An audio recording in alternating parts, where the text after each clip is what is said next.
Friends, कैसे हो आप सभी। और आज हम आपके लिए लेके आए हैं एक न्यू टॉपिक। और जो टॉपिक जो मैं आपको बता रही हूँ ये है स्पेशल फीमेल्स के लिए। तो भाई फीमेल्स में ये समस्या बहुत ज़्यादा होती है, तो हमने सोचा चलो आज आपको हम इसके बारे में थोड़ी सी नॉलेज दे देते हैं कि क्या है ये और कैसे होता है और इसको हम प्रिवेंट कैसे कर सकते हैं। तो भाई आज जो हमारा टॉपिक है वो है वाइट डिस्चार्ज के ऊपर। तो वाइट डिस्चार्ज के ऊपर हम आपको बताएंगे सारा कुछ कि ये नॉर्मल कब होता है और अब नॉर्मल कब होता है और इसमें हमें क्या करना चाहिए और कैसे ट्रीटमेंट लेना चाहिए। तो वो सारा कुछ आज हम आपको इसमें बताएंगे वीडियोस में। तो आप शुरू से लेके एंड तक मेरी वीडियोस को देखें और स्किप ना करें, पूरा देखें ताकि आपको अच्छे से समझ में आए। देखिए वाइट डिस्चार्ज क्या होता है। वाइट डिस्चार्ज जो होता है ये एक पानी और सेल्स जो हमारी वजाइना में पाए जाते हैं, सेल्स और बैक्टीरिया और से मिल के एक गाढ़ा पदार्थ बना होता है पानी टाइप में, तो उसको बोलते हैं वाइट डिस्चार्ज। जो कि कई प्रकार का पाया जाता है। एक पाया जाता है जो लिक्विड फॉर्म में वाइट कलर में हल्का वाइटनेस होगा, और दूसरा पाया जाता है थोड़ा सा थिक होगा और दही टाइप में होता है, और तीसरा जो पाया जाता है वो होता है येलो कलर में होता है वो, और वो स्मेल वाला होता है, बहुत ज़्यादा स्मेल आती है उसके अंदर। तो इस प्रकार से जो है ये पाए जाते हैं। अभी हम आपको बताते हैं कि ये जो डिस्चार्ज होता है ये नॉर्मल कब होता है और अब नॉर्मल कब होता है।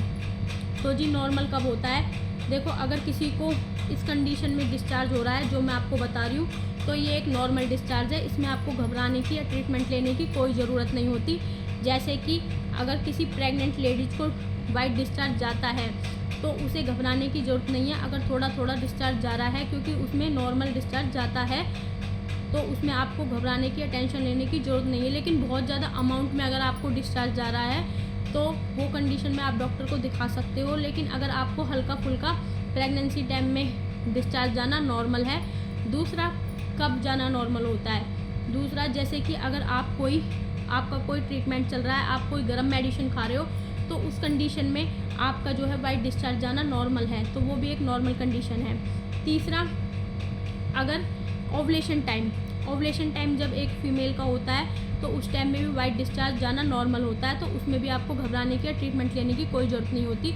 ओवुलेशन टाइम जो होता है हमारा पीरियड से बाद का जो टाइम होता है, जैसे पीरियड्स हमारे जो होते हैं ठीक हो जाते हैं, उसके बाद 2 दिन का टाइम लग के, किसी को 1 दिन बाद हो जाता है ओवुलेशन, किसी को 2 दिन बाद हो जाता है, वो उसकी जो ऊपर बॉडी के ऊपर जो है डिपेंड करता है। और तीसरा, अब ये थी जो मैंने आपको बताया है, ये है हमारा नॉर्मल कंडीशन। अगर इसमें आपको ये दिक्कत आ रही है, डिस्चार्ज हो रहा है, वजाइनल डिस्चार्ज हो रहा है, तो आपको इस कंडीशन में कोई ट्रीटमेंट लेने की ज़रूरत नहीं है, क्योंकि ये एक नॉर्मल कंडीशन है। अब मैं आपको बताती हूँ अब नॉर्मल कंडीशन कौन सी होती है। अगर आपको वाइट डिस्चार्ज हो रहा है और उस वाइट डिस्चार्ज में आपको रेडनेस हो रही है प्राइवेट पार्ट में, वजाइना में, तो वो एक अब नॉर्मल कंडीशन है। दूसरी चीज़ ये कि आपको टॉयलेट करने में ईचिंग हो रही है और आपकी जो वजाइना है उसमें आपको ईचिंग हो रही है, तो ये एक नॉर्मल कंडीशन नहीं है, अब नॉर्मल कंडीशन है। तीसरा कि आपको जो वाइट डिस्चार्ज है वो बहुत ज़्यादा थिक जा रहा है और आपके वाइट डिस्चार्ज जो है येलो कलर में जा रहा है और उसमें स्मेल आ रही है, तो वो एक अब नॉर्मल कंडीशन है। तो उसमें आपको डॉक्टर के पास जाके और डॉक्टर से एक बार ज़रूर मीट करना चाहिए, क्योंकि अगर आप जाके एक बार डॉक्टर को दिखा दोगे तो आपको पता चल जाएगा कि डॉक्टर उससे चेक करके अच्छे से, कोई भी आप गायनी के पास जाके आप अच्छे से चेक करा सकते हो। क्योंकि मैं आपको ये सलाह दूंगी कि एक बार अगर आपको अब नॉर्मल कंडीशन है, तो देखो जो मैंने पहले आपको बताई थी उसमें आपको कोई भी ट्रीटमेंट लेने की ज़रूरत नहीं है डॉक्टर से। लेकिन जो ये सेकंड वाली जो मैं कंडीशन बता रही हूँ, जैसे ईचिंग होना, टॉयलेट में जलन होना और खुजली होना, रेडनेस होना, और जैसे गाढ़े फॉर्म में जो है वाइट डिस्चार्ज आना और आपके वाइट डिस्चार्ज में स्मेल आना, तो ये एक अब नॉर्मल कंडीशन है। अगर आपको ये कंडीशन है और काफ़ी टाइम से जो है वाइट डिस्चार्ज जा रहा है, तो फिर आप इसमें डॉक्टर से सलाह लीजिए, बिल्कुल गायनी के पास जाइए। क्योंकि गायनी के पास जाने के लिए मैं इसलिए बोल रही हूँ क्योंकि जो ये वाइट डिस्चार्ज होता है ये आपको नहीं पता चलेगा घर पे कि ये आपको कौन से इन्फेक्शन से हुआ है, आपको ये कौन सा इन्फेक्शन है, बैक्टीरिया इन्फेक्शन है, क्योंकि बैक्टीरिया की वजह से भी, बैक्टीरियल इन्फेक्शन की वजह से भी होता है ये वाइट डिस्चार्ज, और फंगल इन्फेक्शन की वजह से भी होता है। हो सकता है कि आपको फंगल इन्फेक्शन हो। अगर आपको फंगल इन्फेक्शन होगा तो डॉक्टर जो गायनी होगी वो आपकी एंटी फंगल ट्रीटमेंट भी चलाएगी, और अगर बैक्टीरियल इन्फेक्शन होगा तो वो आपकी एंटीबायोटिक्स मेडिसिन भी चलाएगी। तो इसीलिए एक बार आप डॉक्टर से मीट कर लोगे तो ज़्यादा अच्छा रहेगा। गायनी से, किसी भी गायनी से जाके आप एक बार मिल सकते हैं। दूसरी चीज़ कि आप इसे प्रिवेंट कैसे कर सकते हैं, आपको क्या क्या गलती नहीं करनी चाहिए। देखिए, जिनको वाइट डिस्चार्ज नहीं है उन महिलाओं को मैं कुछ चीज़ बता दूं, कुछ टिप्स दे देती हूँ मैं आपको घरेलू, जिनसे आप बच सकते हो कि आपको वाइट डिस्चार्ज की प्रॉब्लम ना हो। देखिए, सबसे पहले तो आपकी इम्यूनिटी जो है वो अच्छी होनी चाहिए। आप अपना खाना पीना अच्छा रखिए। जो भी आप खा रहे हो मॉर्निंग में, आप सुबह अपना अच्छे से डाइट लीजिए। बेशक आप पूरे दिन में देखो कुछ थोड़ा कम खाओ, लेकिन जो आपका मॉर्निंग होता है, मॉर्निंग का खाना होता है, ब्रेकफास्ट होता है, वो आपका अच्छा और हेल्थी होना चाहिए। दूसरा, अब आप जितना हो सके थोड़े गर्म चीज़ और स्पाइसी चीज़ जो होती हैं और ऑयली चीज़ जो होती है वो थोड़ा कम यूज करें। जितना हो सके गर्म दवाई कम खाएं। और आपको जो आपकी वजाइना है बार बार उसे वॉश नहीं करना है, क्योंकि कुछ महिलाओं में आदत होती है कि बार बार वॉश करने की। अगर आप बार बार अपनी वजाइना को वॉश करते हो तो वजाइना के अंदर एक पीएच लेवल होता है जो कि इन्फेक्शन और बैक्टीरिया से आपकी वजाइना को प्रिवेंट करता है। तो अगर आप बार बार वॉश करोगे तो जो पीएच लेवल होता है वो वॉश आउट हो जाएगा, तो उसकी वजह से फिर आपको इन्फेक्शन और ज़्यादा होने के डर रहेंगे। तो आपको बार बार वजाइना वॉश नहीं करनी है। आप दिन में 2 टाइम वॉश कर सकते हो। और जब भी आप अपनी वजाइना को वॉश करते हो तो उसके लिए जो कपड़ा होता है वो क्लीन होना चाहिए, और आपको अपनी वजाइना को गीला नहीं रखना है ज़्यादा टाइम तक। और दूसरी चीज़ ये है कि आपको कोई भी शॉप वगैरह यूज़ नहीं करना है। अपनी वजाइना को क्लीन करने के लिए कोई भी केमिकल वाली चीज़ यूज़ नहीं करनी है। इन चीज़ों से बचना है। जितना हो सके नॉर्मल थोड़ा सा गुनगुना पानी करके आप उसे वॉश आउट कर सकते हो, वो बिल्कुल नॉर्मल है। और जब भी आप किसी को रिलेशन से भी इन्फेक्शन होने के चांसेस होते हैं, तो जब भी आप रिलेशन बनाते हो, रिलेशन बनाने से पहले आप अपनी वजाइना को ज़रूर वॉश आउट करो। और रिलेशन बनाने के बाद भी अगर आप अपनी वजाइना को वॉश करते हो तो ये बहुत अच्छी हैबिट है।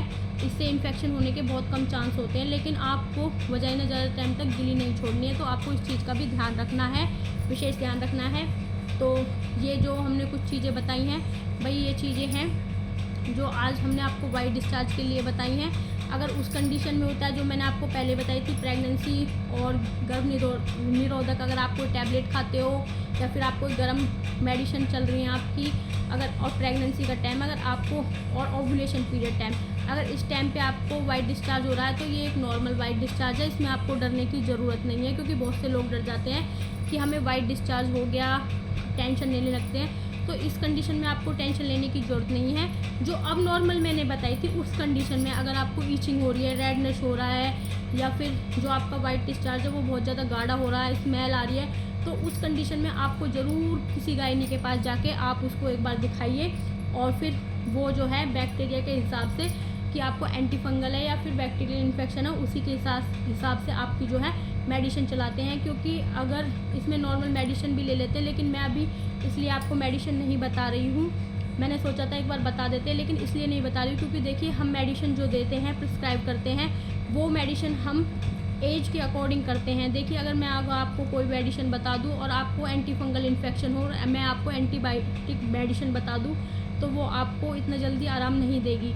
तो इस वजह से मैं आपको अभी नहीं बता रही हूँ। और दूसरा, मैं इस चीज़ की वजह से भी नहीं बता रही हूँ क्योंकि मैं मेडिसिन आपको बता दूँ और आप जाके डायरेक्ट ले लो, तो उसमें एक कंडीशन होती है कि जो भी हम मेडिसिन चलाते हैं वो डोज़ हम जो देते हैं वो हम वेट और एज के अकॉर्डिंग देते हैं। तो इसलिए थोड़ा मैंने सोचा कि अगर मैं आपको डायरेक्ट मेडिसिन बता दूं तो उसमें ये कंडीशन हो सकती है। देखो, कुछ लोग समझदार होते हैं, कुछ तो अपने हिसाब से अच्छे से दवाई ले लेंगे, लेकिन कुछ लोग ऐसे होंगे कि जो मैं डोज 200 mg में भी आती है, 400 mg में भी आती है, 150 mg में भी आती है, तो ये सारी डोजेज जो होती हैं अलग अलग चलती हैं। तो इसलिए हम नहीं बता रहे, क्योंकि कुछ बहनें ऐसी होंगी कि शायद वो ना समझे और उनको चलनी होगी 200 mg वाली और वो जाके 400 mg वाली ले आएंगी। तो इसलिए मेडिसिन हम नहीं बता रहे, लेकिन जो मैंने कंडीशन बताई है वो नॉर्मल है, उसमें आपको कोई मेडिसिन लेने की ज़रूरत नहीं है। और जो नेक्स्ट अब नॉर्मल कंडीशन बताई थी मैंने, जो आपको बताई थी स्मेल वाली, ईचिंग वाली, अगर वो कंडीशन आपको है तो आप तुरंत जाके डॉक्टर को दिखाइए। क्योंकि अगर आप नहीं दिखाओगे किसी भी डॉक्टर को या किसी भी गायनी को, तो ये समस्या बहुत लंबी खिंच जाएगी, क्योंकि ये लेडीज़ों में बहुत ज़्यादा हो रही है। और एक